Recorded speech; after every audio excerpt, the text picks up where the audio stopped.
When I first set foot in San Francisco, I was greeted by the cool, misty air rolling in from the Pacific, a fitting introduction to a city that feels perpetually on the edge of a dream.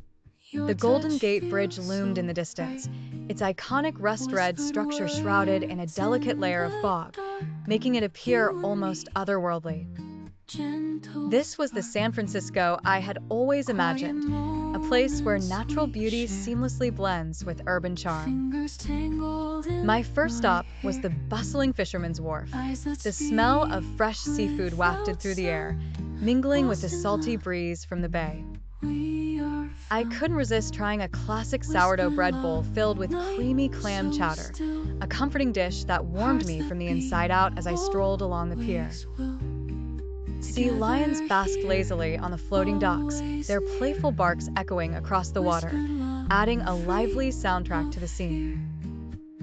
From the wharf, I hopped on a cable car, a must-do experience that instantly transported me back in time. As we climbed the steep hills of the city, the wooden car creaked and groaned, but the views were worth every jolt.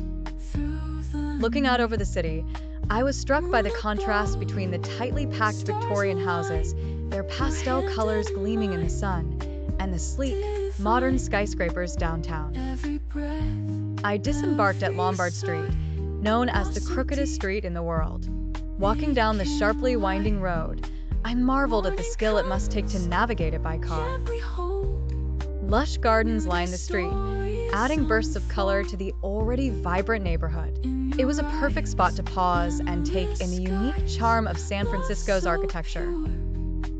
My next destination was the historic Haight-Ashbury district, the birthplace of the 1960s counterculture movement. The area still retains its bohemian vibe, with vintage clothing stores, record shops, and colorful murals adorning the buildings. As I wandered through the streets, I could almost feel the echoes of that era. Visions of tie-dye shirts, peace signs, and the sounds of rock and roll filling the air. No trip to San Francisco would be complete without a visit to Alcatraz Island.